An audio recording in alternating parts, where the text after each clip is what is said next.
Hello student, আমি তোমাদের প্রদীপ sir.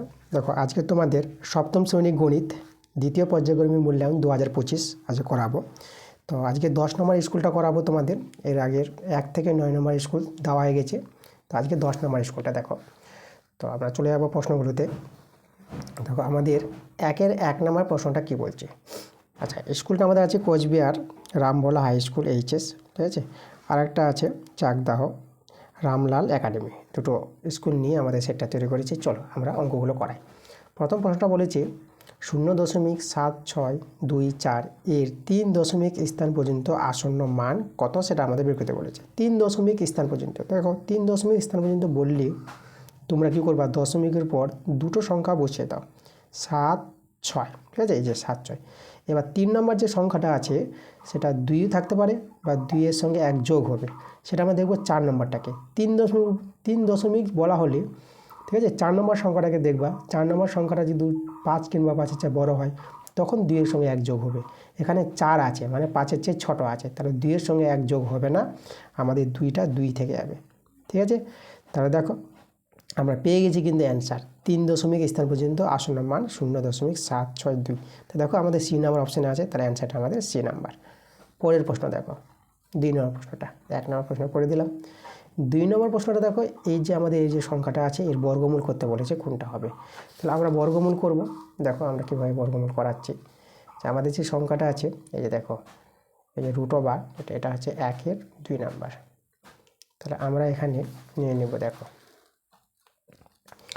√, কত আছে এখানে ভগ্নাংশ যোগ বিয়োজিত করো, লসাগু 18।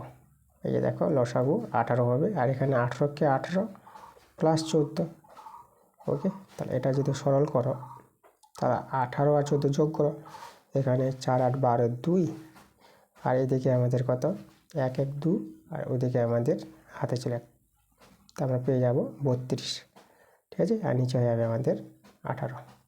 এটা কাটাকাটি করে নাও, ঠিক আছে, এটা একটু বড়ো করে দেবা। কাটাকাটি যদি করো তো আমরা দেখো কত দিয়ে কাটাকাটি করে, 2 দিয়ে কাটাকাটি করতে পারবো। তো এটা 16 হয়ে যাবে, এটা 9 হয়ে যাবে। তাহলে √, উপরে 16 আর এটা 9। দেখো 16-এর বর্গমূল তোমরা জানো, এটা 16-এর বর্গমূল 4 হয়, আর 9-এর বর্গমূল তোমরা জানো 3। তা দেখো আমাদের অ্যান্সারটা কিন্তু 4/3। এই যে দেখো 4/3 আমাদের চলে এসেছে অ্যান্সারটা। এভাবে তোমরা সরল করে পেয়ে যাবে 4/3। দেখো আমাদের কত নম্বর অপশানে আছে, আমাদের সি নাম্বার অপশান আছে। পরের প্রশ্নটা দেখো, আমাদের এখানে c-3 তার হোল স্কোয়ার সমান c² + kc + 9 যদি হয়, তাহলে k এর মান বের করতে বলেছে। তাহলে দেখো এটাকে আমরা কীভাবে করব।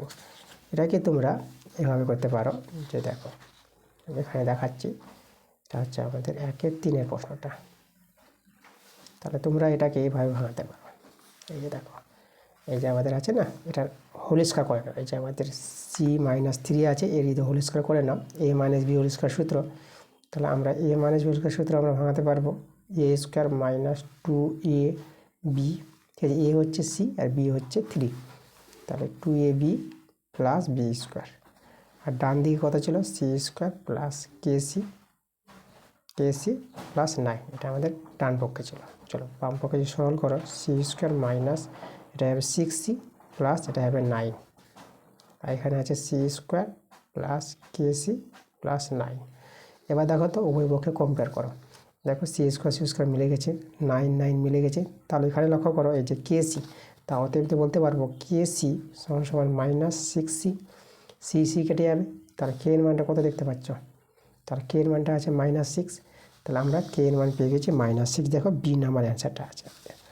পরের প্রশ্নটা দেখো, 3-এর প্রশ্ন হয়ে গেছে, 4-এর প্রশ্নটা আমাদের এখানে দেখো 4 - 6 ইন্টু বক্স, তাহলে বক্সে আমাদের কত হবে। তাহলে আমাদের দেখো এখানে যে আছে 4 - 6, তাহলে আমরা কীভাবে করব, এটাকে এভাবে ভেঙে নাও। দেখো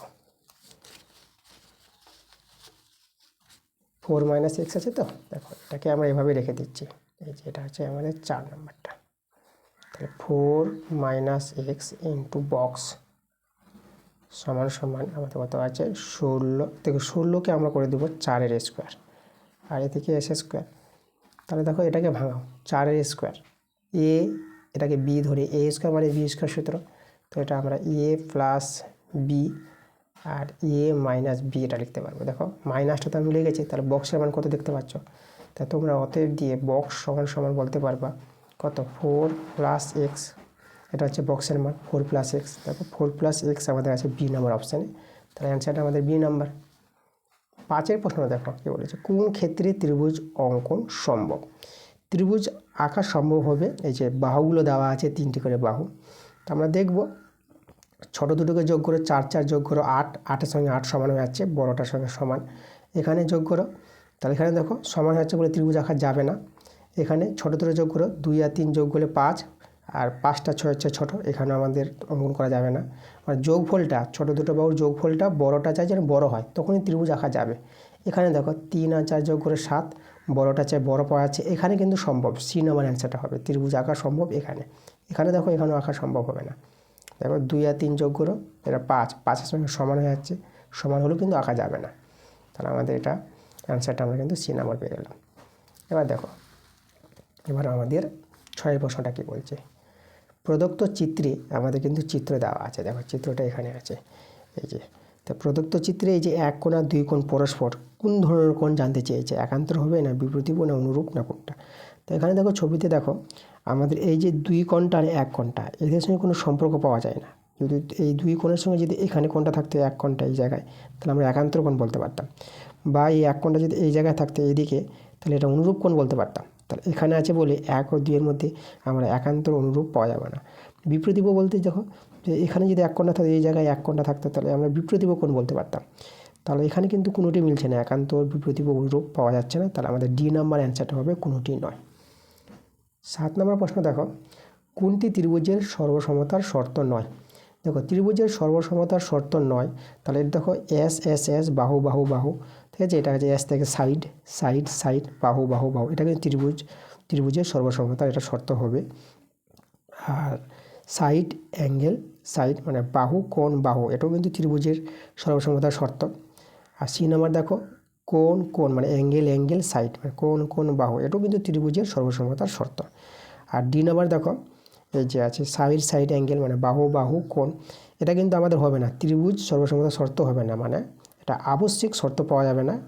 কেন পাওয়া যাবে না, কারণ এখানে দেখো এই কোণটা যদি দুটি বাহুর এই যে দুটি বাহুর মধ্যবর্তী পাওয়া যায় এই কোণটা, তখন কিন্তু হবে। দেখো এখানে কিন্তু অ্যাঙ্গেলটা মধ্যবর্তী আছে, তাহলে এই জন্য দেখো বাহু বাহু কোণ এটা কিন্তু ত্রিভুজের সর্বসমতার শর্ত নয়, ঠিক আছে, তাহলে জন্য আমাদের অ্যান্সারটা হবে ডি নাম্বার অ্যান্সারটা। এরপরে বড় প্রশ্ন তোমরা বই থেকে পেয়ে যাবা, ঠিক আছে, আমি বইয়ের অঙ্ক তোমাদের যে 7ম শ্রেণীর গণিত বই আছে সেই বই থেকে তোমাদের ক্লাস আমি দিব, ঠিক আছে, বোর্ডে ক্লাস দিব।